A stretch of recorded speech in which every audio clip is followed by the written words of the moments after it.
नमस्कार दोस्तों, very good morning. उत्कर्ष app में आप सबका हार्दिक स्वागत, अभिनंदन। शिक्षा मनोविज्ञान के अंतर्गत आज इस क्लास में हम प्रश्नोत्तरी लेकर आए हैं। 25% शिक्षा मनोविज्ञान के हम सोल्व करेंगे और साथ में इससे संबंधित जितने भी तथ्य हैं उन तथ्यों के बारे में भी हम अध्ययन करेंगे। तो आइए हम पढ़ते हैं, एक एक प्रश्न को सोल्व करते हैं। प्रश्नोत्तरी करेंगे, आज 25% सोल्व करेंगे। याद रखिएगा, ये प्रश्न सोल्व करने का उद्देश्य केवल आपको प्रश्न और उत्तर बताना ही नहीं है, इस प्रश्न से जुड़े हुए और किस प्रकार के प्रश्न एग्जाम में आ सकते हैं उससे संबंधित भी हम अध्ययन करेंगे। बिल्कुल मदन जी, आपको भी जो हाली अमावस्या है इसकी ढेर सारी आप सबको शुभकामनाएं। देखिएगा प्रश्न नंबर एक। प्रश्न नंबर एक है कि मनोविज्ञान के संबंध में मैकडूगल, विलियम मैकडूगल की परिभाषा क्या है, यानी विलियम मैकडूगल ने मनोविज्ञान की क्या परिभाषा दी है। जल्दी से बताइए, बताइए। मनोविज्ञान आचरण और व्यवहार का यथार्थ विज्ञान है। यथार्थ यानी आदर्श, हकीकत। दूसरा,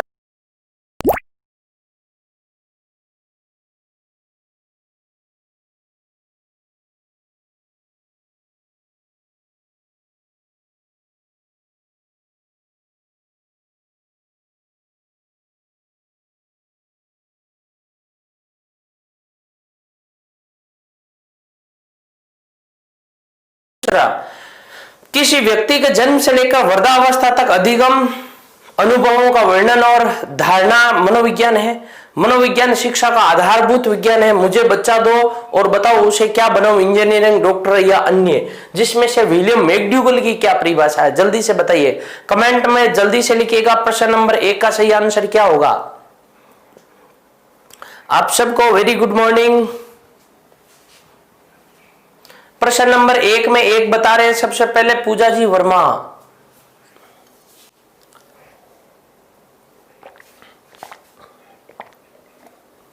देखिएगा, जो मनोविज्ञान है इस मनोविज्ञान को यह कहा जाता है, मनोविज्ञान जो है वो आचरण और यथार्थ का विज्ञान है।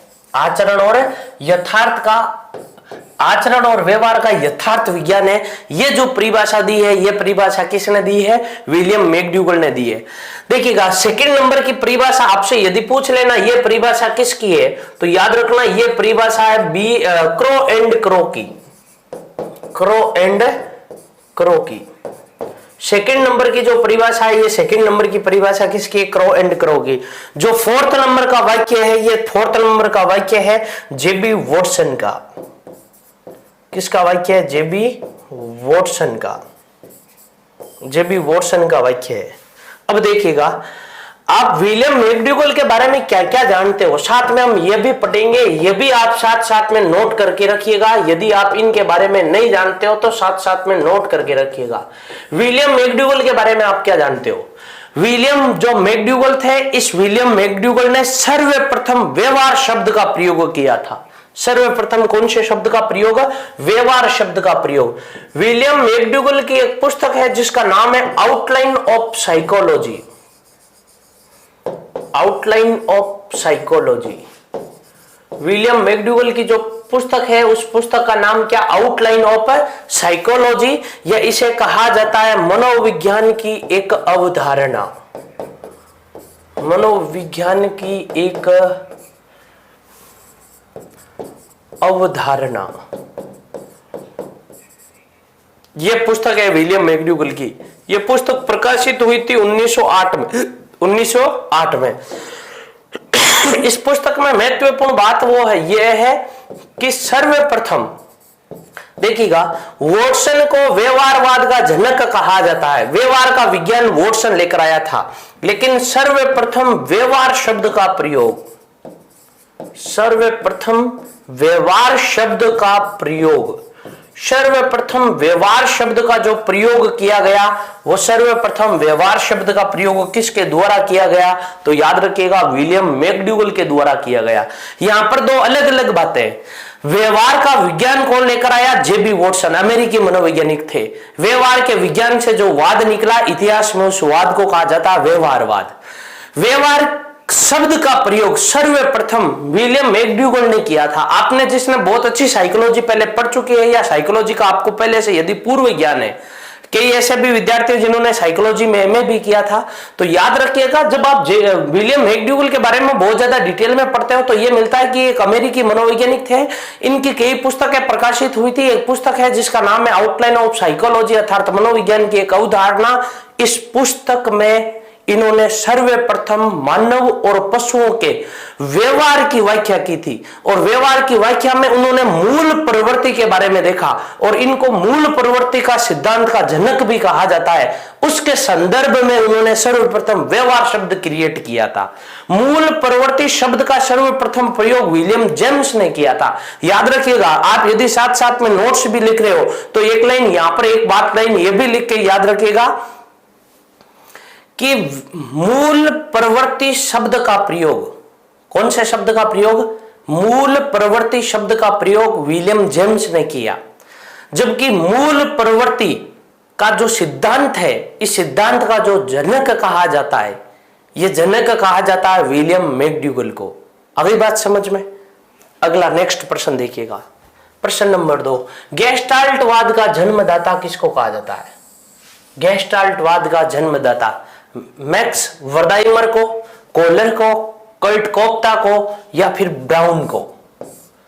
बताइए जल्दी से, 2 नंबर में सही आंसर क्या होगा? बहुत सिंपल प्रश्न लेकर आए हैं जिससे आपका कॉन्सेप्ट भी क्लियर हो जाएगा। जल्दी से बताइए। व्यवहार गेस्टाल्टवाद, जिसे समग्रवाद कहा जाता, संपूर्णवाद कहा जाता, संज्ञानवाद कहा जाता है, इसका जो जनक है वो जनक कौन है?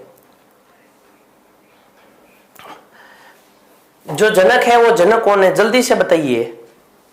बिल्कुल, बहुत सारे विद्यार्थी, अजय जी, विष्णु बता रहे हैं सबसे पहले। 1 नंबर होगा मैक्स वर्दीमर। एक बात दोस्तों आप याद रखिएगा, इसका यदि इसका नाम मैक्स वर्दीमर भी आता ना तो भी इसका मतलब यही है। वर्दीमर का दूसरे जगह नाम इसका जैसे वर्दाइमर भी मिलता है, और कहीं कहीं पर आपको इसका नाम जो मिलेगा वो वर्दाइमट भी मिलेगा, है ना। ये जर्मनी के रहने वाले थे, कहां के निवासी थे? जर्मनी के निवासी थे। इनका एक सिद्धांत है, इन्होंने मनोविज्ञान में एक सिद्धांत दिया था। क्या दिया था? सिद्धांत। प्रश्न पूछा जा सकता, देखिएगा एक के साथ में एक प्रश्न फ्री पढ़ रहे हैं। यदि आपसे पूछ ले कि बताओ रिक्त पूर्तिता का सिद्धांत किसने दिया था? कौन सा सिद्धांत? रिक्त पूर्तिता का सिद्धांत। बताइए जल्दी से, रिक्त पूर्तिता का सिद्धांत किसने दिया था? कौन सा सिद्धांत? रिक्त पूर्तिता का सिद्धांत किसने दिया था? तो यह सिद्धांत दिया था मैक्स वर्दीमर, वर्दाइमट या वर्दीमर ने। ये सारे एक ही नाम है। वर्दीमट भी लिखा हुआ मिलता है, सब मिलते हैं। जो बाकी के ये तीनों, जो ब्राउन था, ब्राउन कोई था नहीं, और इनके अलावा इन दोनों के साथ में एक व्यक्ति था जिसका नाम था कर्ट लेविन, और ये तीनों इसके समर्थक करता थे गेस्टाल्टवाद, जिसे दूसरा जिसका संज्ञानवाद भी है, संपूर्णवाद भी कहा जाता है। ये सारे इसके उपनाम है। आगे देखिएगा, पावलोव के सिद्धांत में कंप्यूटर स्टिमुलेशन द्वारा कौन सी मशीन बताती है? बहुत बढ़िया प्रश्न है, जल्दी से बताइए। पावलोव का जो सिद्धांत है उस सिद्धांत में, सिद्धांत को कंप्यूटर स्टिमुलेशन द्वारा कौन सी मशीन बताती है? जल्दी से बताइए, बहुत अच्छा प्रश्न है। अब इसका सही आंसर बताइए जल्दी से, क्या आएगा?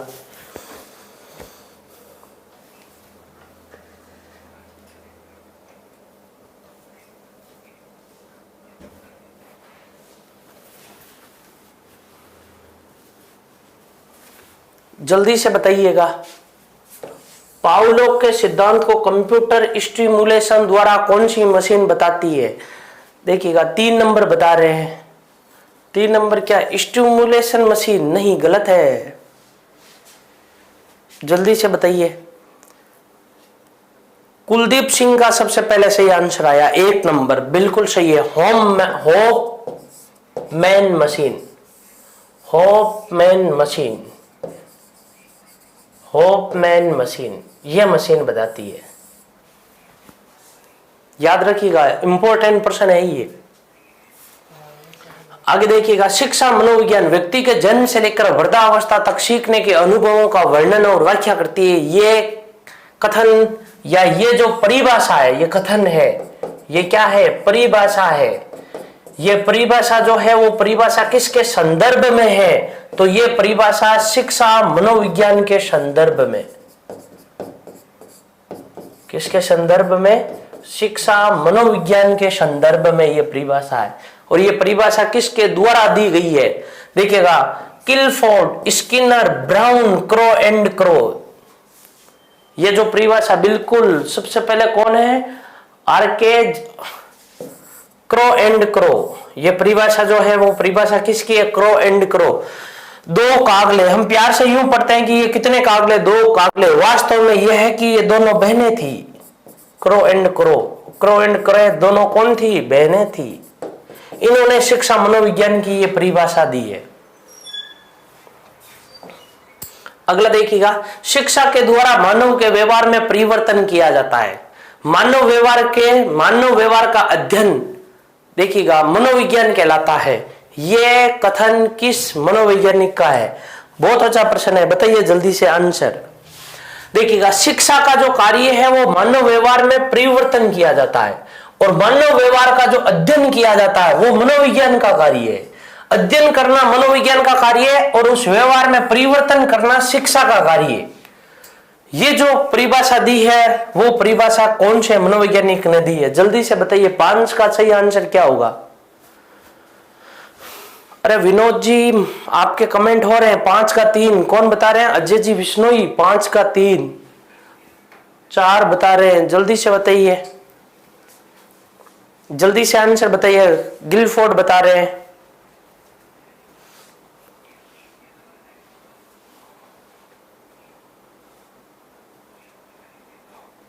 बिल्कुल सही जो आंसर आया वो किसका आया है? ऊपर चला गया भाई कमेंट, ब्राउन। ये जो परिभाषा दी है वो परिभाषा किसने दी है? ब्राउन ने दी है। कितनी गजब की परिभाषा है। इन्होंने कहा कि जो शिक्षा है ना, वो शिक्षा तो आपके व्यवहार में क्या करती है? परिवर्तन करती है। और जो मनोविज्ञान है वो मनोविज्ञान आपके व्यवहार का क्या करती है? अध्ययन करती है। आपके व्यवहार का क्या करती है? अध्ययन। इसलिए शिक्षा मनोविज्ञान क्या हो जाएगी? व्यवहार में परिवर्तन लाने के लिए पहले व्यवहार का अध्ययन करना क्या है? शिक्षा मनोविज्ञान है। नेक्स्ट प्रश्न देखिएगा, मानव व्यवहार और अनुभव से संबंधित निष्कर्षों का शिक्षा के क्षेत्र में प्रयोग शिक्षा मनोविज्ञान है। यह परिभाषा किसकी है? देखिएगा, मानव व्यवहार और अनुभवों से संबंधित जितने भी निष्कर्ष होते हैं, निष्कर्षों का शिक्षा के क्षेत्र में प्रयोग शिक्षा मनोविज्ञान कहलाता है। यह परिभाषा किसकी है? जल्दी से बताइए। प्रश्न नंबर 6 का सही आंसर।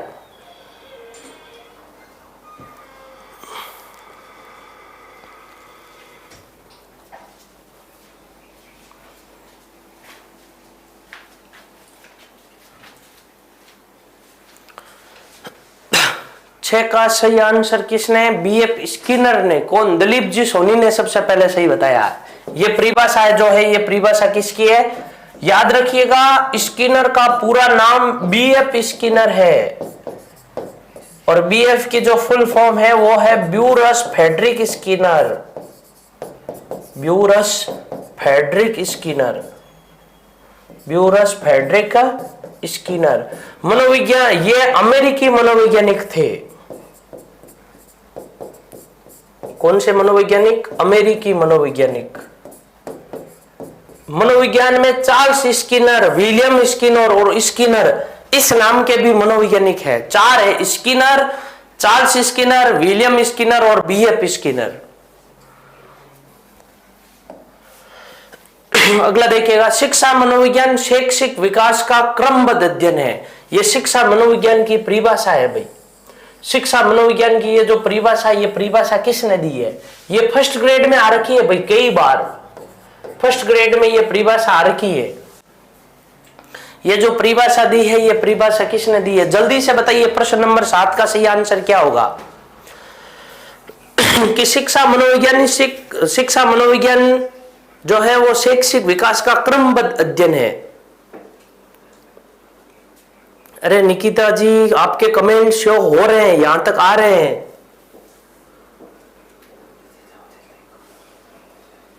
सातवें 1 नंबर बिल्कुल सही। 7। ये जो परिभाषा दी है, ये परिभाषा किसने दी है? जे.एम. स्टीफन ने परिभाषा दी है। जे.एम. स्टीफन की परिभाषा है। नेक्स्ट प्रश्न देखिएगा। शिक्षा मनोवैज्ञानिक शैक्षिक परिस्थितियों में मनोवैज्ञानिक पक्षों का अध्ययन है। देखिएगा, शैक्षिक परिस्थितियों के मनोवैज्ञानिक पक्षों का अध्ययन है, यह परिभाषा किसने दी है? जल्दी से बताइए। प्रश्न नंबर 8 का सही आंसर क्या होगा?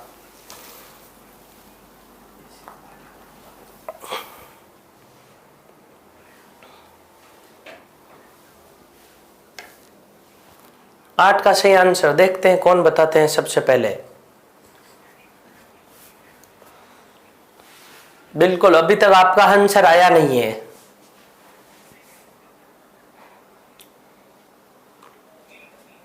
देखो, वैसे तो ट्रो बताया गया है। बिल्कुल, कमेंट इतने फास्ट चल रहे हैं कि मैं आपका नाम ही नहीं पढ़ पाता हूं, इससे पहले दूसरे कमेंट आरंभ हो जाते हैं। इस कारण कई बार पता नहीं चल पाता कि सबसे पहले आंसर किसने बताया है, लेकिन बहुत सारे विद्यार्थियों के ये सही आ रहे हैं। ट्रो, ये देखिएगा, ये परिभाषा किसने दी है? ट्रो ने दी है। ट्रो ने कहा कि शिक्षा मनोविज्ञान क्या है कि यदि आप किसी भी प्रकार की शिक्षा के क्षेत्र में स्थिति पैदा करके आप यदि उसके पीछे मनोवैज्ञानिक पक्षों का अध्ययन करते हो तो वो परिभाषा क्या है? शिक्षा मनोविज्ञान की है। मंजू जी, भाई 1 नंबर कैसे होगा इसका? 2 नंबर है, ट्रो की है, जेम्स ड्रेवर की नहीं है। शिक्षा की प्रक्रिया पूर्णता मनोविज्ञान की कृपा पर निर्भर करता है। बहुत अच्छी परिभाषा है ये परिभाषा किसने दी है, ये याद रखिएगा। अब बताइए 9 नंबर में बताइए, तुक्का तो लगेगा नहीं। शिक्षा की प्रक्रिया पूर्णतया मनोविज्ञान की कृपा पर निर्भर है, ये परिभाषा किसने दी है? मनोविज्ञान की कृपा पर निर्भर है।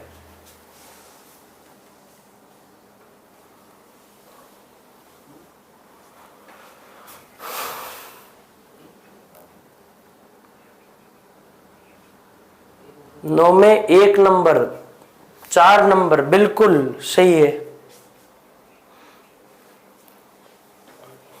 4 नंबर अधिकांश।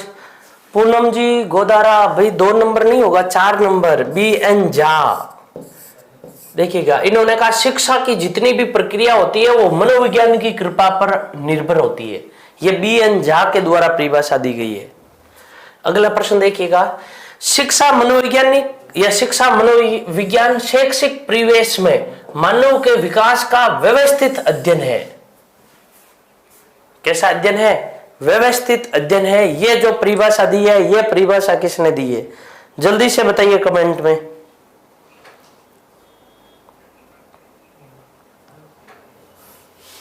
जो शिक्षा मनोविज्ञान है, ये शैक्षिक परिस्थिति नहीं है, शैक्षिक परिवेश में व्यक्ति के विकास का व्यवस्थित अध्ययन है। प्रश्न नंबर 10, कमेंट आया नहीं है भाई अभी तक किसी का। शिक्षा मनोविज्ञान की ये जो हमने इसी के साथ में 8 या 9 परिभाषा है। 10 में 4 नंबर आर के पालीवाल जी बता रहे हैं। एस चौहान की परिभाषा है, भारतीय मनोवैज्ञानिक की परिभाषा है, एस चौहान की। शिक्षा मनोविज्ञान की औपचारिक आधारशिला कब रखी गई?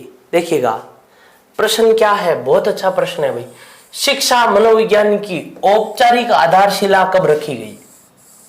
औपचारिक आधारशिला कब रखी गई? किसकी? शिक्षा मनोविज्ञान की।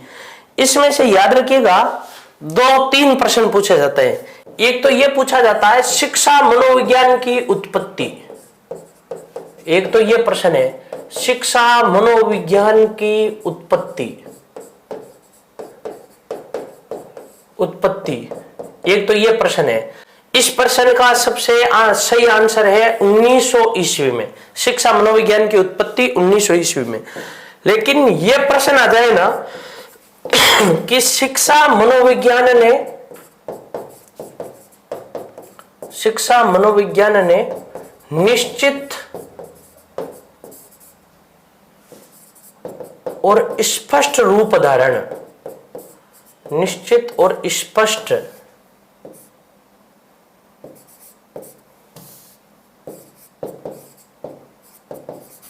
स्पष्ट रूप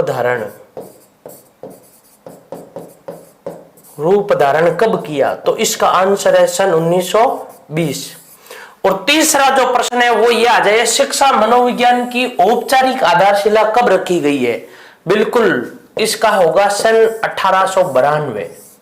सही आंसर क्या होगा? सन 1892। 3 फैक्ट है। शिक्षा मनोविज्ञान की औपचारिक आधारशिला पूछ ले तो आपको करना 1892। शिक्षा मनोविज्ञान की उत्पत्ति पूछ ले तो आपको बताना 1900। शिक्षा मनोविज्ञान ने अपना निश्चित रूप या अपना निश्चित और स्पष्ट रूप धारण कब किया, तब आपको बताना सन 1920 में। अगली बात समझ में? अगला देखिएगा, किसके प्रयासों से शिक्षा मनोविज्ञान की औपचारिक आधारशिला सन 1989 में रखी गई थी? किसके प्रयासों के द्वारा शिक्षा मनोविज्ञान की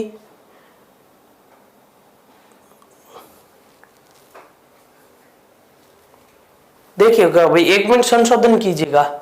ये जो डेट है इसका आंसर जो है वो 82 नहीं होगा, 1889 होगा, 89 होगा इसका सही आंसर। स्टेनली हॉल ने रखी थी और वो रखी थी ना वो 89 में है, 99 नहीं है, 89 है। एक बार संशोधन कर लीजिएगा, इसका 2 नंबर नहीं 3 नंबर सही होगा।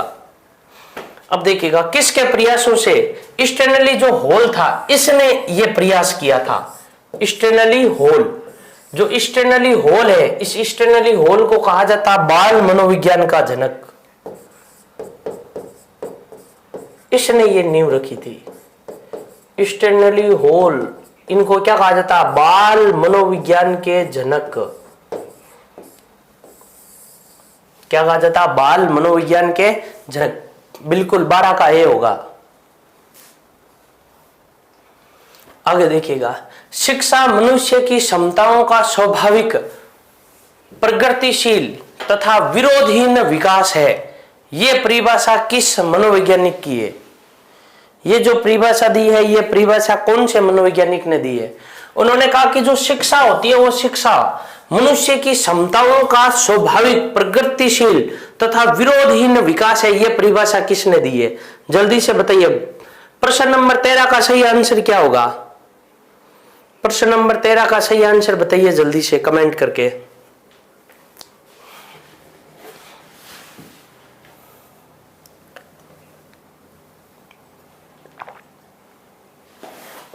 तेरह का 2 नंबर देवेंद्र जी बता रहे हैं सबसे सही आंसर। पहले पेस्टालोजी। क्या सही आंसर है? पेस्टालोजी। सही आंसर पेस्टालोजी। आगे देखिएगा, 14 वही रिपीट हो रहा, 15 देखिएगा। शिक्षा मनोविज्ञान का उद्देश्य शैक्षिक प्रस्तुति के मूल्य और कुशलता में योगदान देना है। यह परिभाषा किसने दी है? हम आज इस क्लास में शिक्षा मनोविज्ञान की प्रश्नोत्तरी कर रहे हैं ना, ये परिभाषा एग्जाम में पूछी जाती है, इसलिए ये टेस्ट लिया जा रहा है आपका।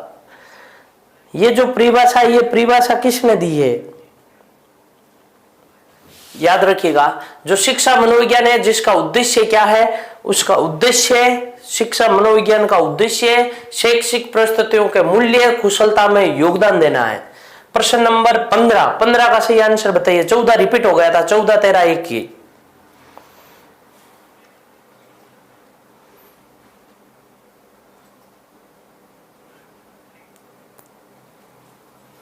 पंद्रह का 2 नंबर नहीं, गलत। निर्मललाल जी ने बताया स्किनर। देखिएगा, वही बीएफ स्किनर। कहीं पर भी आए तो याद रखना, इनका जो नाम है वो नाम क्या है? BF Skinner. इन्होंने ये परिभाषा दी है, बीएफ स्किनर की परिभाषा है।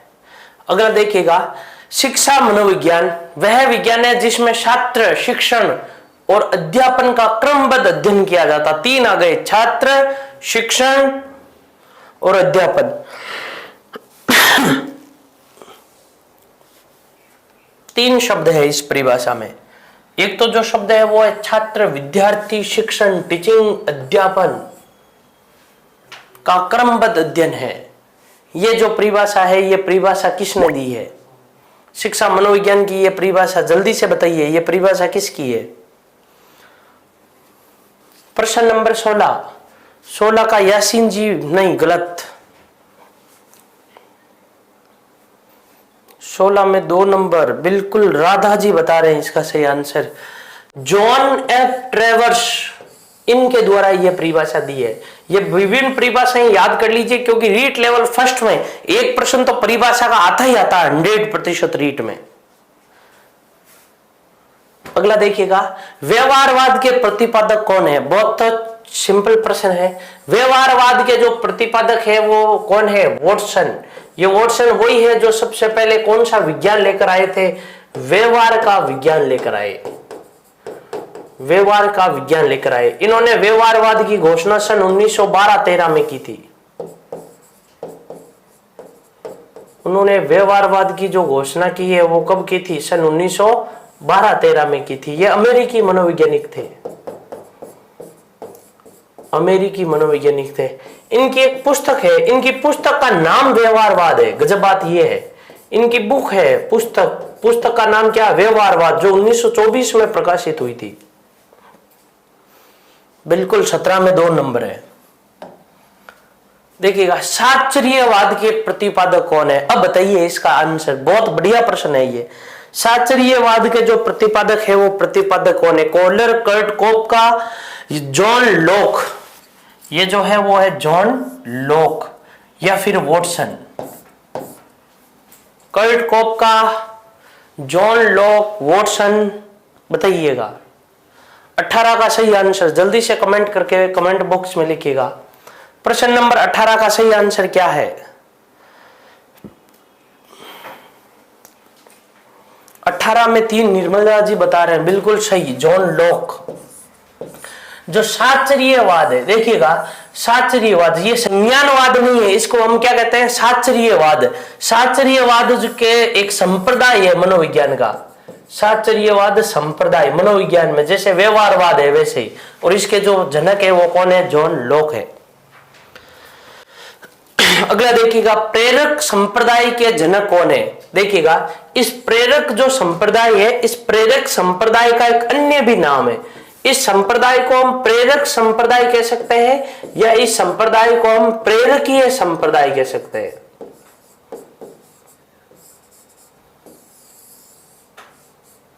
प्रेरक संप्रदाय या प्रेरकीय संप्रदाय कह सकते हैं।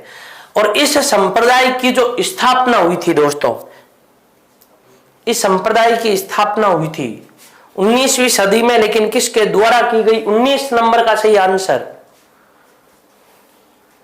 19 नंबर का सही आंसर बताइए। प्रेरकीय जो संप्रदाय, इसमें प्रेरकों का अध्ययन किया जाता है। देखिएगा, दिलीप जी नहीं, गलत, वंदना जी शर्मा, बिल्कुल 4 नंबर। इस संप्रदाय की जो स्थापना की गई थी वो विलियम मैकडूगल के द्वारा सन 1908 में की गई थी। सन 1908 में विलियम मैकडूगल के द्वारा। किसके द्वारा? विलियम मैकडूगल के द्वारा। विलियम मैकडूगल के द्वारा इस संप्रदाय की स्थापना की गई थी। आगे देखिएगा, मनोविश्लेषणात्मक जो संप्रदाय है इसके प्रतिपादक कौन है? बहुत बढ़िया, हम यूं कह सकते हैं बहुत सिंपल प्रश्न है, लेकिन रीट में से इसमें से 100% एग्जाम में हमेशा एक प्रश्न आता है। मनोविश्लेषणवाद के अंदर से आता है। जो मनोविश्लेषणवाद है इसमें मन के 3 प्रकार बताए गए हैं। मन के कितने प्रकार? एक बताया गया अचेतन मन, अनकॉन्शियस माइंड। एक बताया गया अर्धचेतन मन, सबकॉन्शियस माइंड। याद रख लेना, मनोविज्ञान में कहीं पर भी यदि मन शब्द आए तो इसका अर्थ मस्तिष्क होता है। और तीसरा जो बताया गया वो सब, देखिएगा, conscious mind. Number 1 unconscious, subconscious और कॉन्शियस माइंड। और तीनों मन के साथ व्यक्तित्व का एक अंग जुड़ा हुआ रहता है। जैसे अचेतन मन के साथ इड, इड को क्या कहते हैं? इदम। क्या जुड़ा हुआ होता है? इड। इड को हम क्या कहते हैं? इदम। अर्धचेतन मन के साथ में जो जुड़ा हुआ होता है उसे हम कहते हैं ईगो, या इसे हम कहते हैं अहम। और जो चेतन मन के साथ में जो जुड़ा हुआ रहता है उसे हम क्या कहते हैं? Super ego. सुपर ईगो, या इसे हम कहते हैं परम अहम या आदर्श अहम। ये व्यक्तित्व के 3 भाग है। किसके 3 भाग? व्यक्तित्व के। और ये जो 3 पार्ट है वो 3 पार्ट है किसके? मन के, जो सिगमंड फ्राइड के द्वारा प्रस्तुत किए गए। शिक्षा मनोविज्ञान के अध्ययन का जो क्षेत्र है वो अध्ययन का क्षेत्र क्या है? बालक के वंशानुक्रम और वातावरण का अध्ययन, बालक की विकास की अवस्थाओं का अध्ययन, अधिगम प्रक्रियाओं का अध्ययन। जल्दी से बताइए, बहुत सिंपल प्रश्न है बे।